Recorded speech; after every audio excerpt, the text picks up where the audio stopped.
Yesterday I discussed about the topic called as environment. Then what I discussed, germ theory of disease, iceberg phenomena, one-to-one theory. Today I will discuss now the disease has started, means disease agent has entered into body of the host and disease process has started. Then next action is this. First topic is concept of prevention. Then comes the what are the modes of prevention. So once the disease process has started, about to start, what is the concept? What is the way? What are the routes? How we can prevent the disease process? For study purpose, this is classified under 4 headings: concept, ways or route of prevention. For study purpose, classified under 4 headings.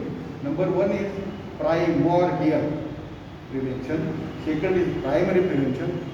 Third is secondary prevention. And fourth is the tertiary prevention.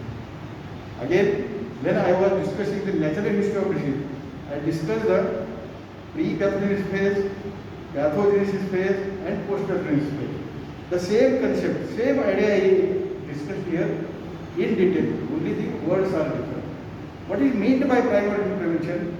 The aim of this studying this concept of prevention is how to avoid or how to not to get the disease process. So what are the different ways, routes of prevention are studied here. Aim is to avoid the disease agent from entering the body. Even if it enters into the body, not to allow that disease agent to progress further. Even if it progresses further, then it is not allowed to produce the disability. So these are the basic things. Now coming to the primordial prevention. What is meant by primordial prevention? Primordial prevention means these are the ways taken to before the entry of the disease agent into the body of the susceptible host. Very clear. So this includes health education, this includes change in the behavior, this includes change in the bad habits like smoking, alcohol drinking, or various ways of addiction like ganja and injection heroids like that, Madreg. So these are the different ways not to allow the disease agent to enter into the body. These are achieved by 2 means. Number 1 is by health. It is by health education. Number 1, and number 2 is by change in the lifestyle or behaviors of a person. This is primary. Means this is the basic thing where you can encourage the person from not to become the addict to the any bad food. Next comes the primary prevention. Yesterday I was telling you, human being is standing in the midst of all the disease agents.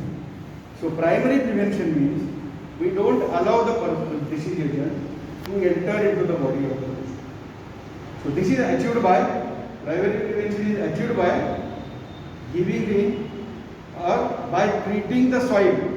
By treating the soil means by treating the human being. Because yesterday I told you, human being or a man or a woman is called as soil.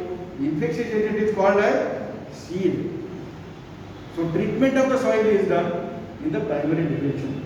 Maybe by different ways of immunization, keeping the house clean in and around the cleanliness in and around the house, keeping the surrounding area, wherever we are working, that surrounding area should be absolutely clean. So by taking many measures, we can avoid this. But in spite of this, sometimes disease agent enters into the body also. So primary prevention and the primary prevention, these are the 2 methods which are treated in the pre-pathogenesis phase. I was discussing the natural history of disease. So primordial and primary prevention, the action is taken in the pre-pathogenesis phase. Now coming to the third one, that is secondary prevention. What is secondary prevention? In this, the disease agent has already entered into the body and disease process has started. Aim of secondary prevention is to stop, aim is to halt the progress of the disease. Maybe by giving a specific drug or giving the better nutrition, so that body immunity or the body power or body resistance of the person body immunity can be built up. So this is what is done in secondary prevention is you can go for early diagnosis. You can go for early diagnosis and prompt treatment. So you can stop or you can halt the development of the disease. Progression of the disease can be stopped. Now fourth is the tertiary prevention. Aim of tertiary prevention is to stop the disability limitation, and even if the disability occurs, the rehabilitation. I will come to that rehabilitation. That separate topic. The lecture will be taken on rehabilitation. Because you may get the short note of 5 marks or 10 marks short answer question on rehabilitation. Few times there was the full question on rehabilitation. Because rehabilitation is a need of our. Now, what is done in the tertiary prevention is measures are taken in the late pathogenesis stage, just to limit the disability. So this is called as concept of prevention. Only the concept is studied. Then how this concept of prevention can be achieved? This concept of prevention can be achieved by what are the different modes or different ways of intervention. Here what intervention is done? The intervention is done in the form of 4 things. First is health promotion. Second is health education. Third is early diagnosis and prompt treatment. And fourth is disability limitation. And last is the rehabilitation. Now one by one. Health education first. Health education. So to whom health education has to be given? Health education has to be given to the common public and the health workers, so that the person can have a healthy life. Education about the cleanliness, education about the hygienic conditions, how to maintain the hygienic condition. So there are different ways, like distribution of pamphlet, advertisement. You can use the banners for advertisement of how to improve the health. You can give the ad on TV, radio, and different social media platform.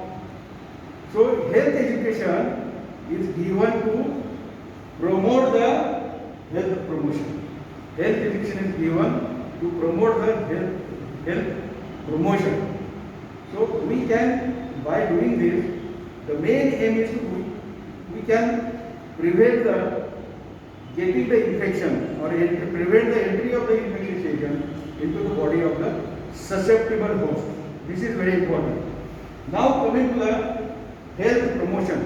This health promotion, just I told you, by using the different media, you can achieve this. Third is the early diagnosis and the prompt treatment. So even health promotion we can do by other things like giving the immunization, so that treatment of the soil before the patient gets entry into the body of the host. You may be knowing that BCG vaccine is given to the newborn. Why?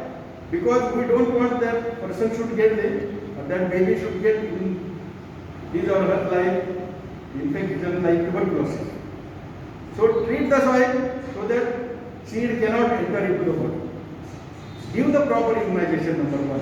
Number 2 is you can give the better nutrition, so that nutritional anemia, nutritional disorders like kwashiorkor and marasmus, they can be avoided. Even if we are taking all sort of this precaution, sometimes disease agent is so strong powerful and body resistance is low, and the environmental conditions like humidity and the temperature, which helps for the disease agent to enters into the body of the host and disease starts. Then what to do?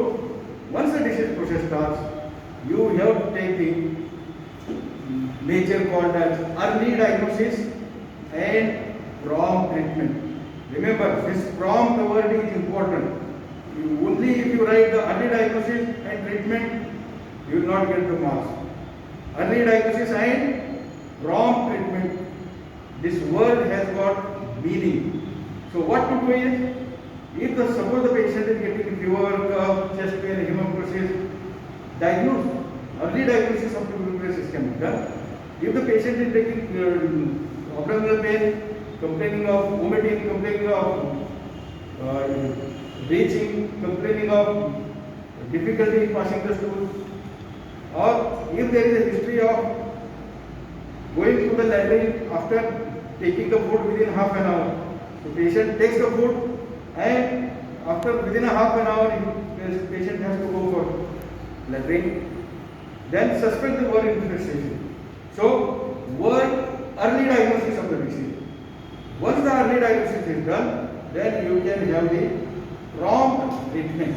Prompt treatment is done in the form of, if anemia is there, correct the anemia by giving folic acid and ferrous sulfate. If the person is suffering from the washer-acquired marasmus, give the nutritional requirements, maybe in the form of carbohydrates, protein, fats. If the person is having some vitamin deficiency, you can supplement the vitamins and the minerals. So, even if the person develops suppose tuberculosis, the specific drug called as AKT, anti-tuberculosis treatment.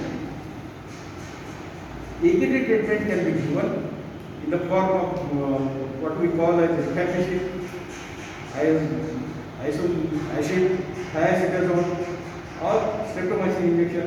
These are the specific treatment called as chemoprophylaxis. Specific chemoprophylaxis can be given. If the person is suffering from the tonsillitis, you can give the tablet erythromycin or azithromycin. The specific drug is there.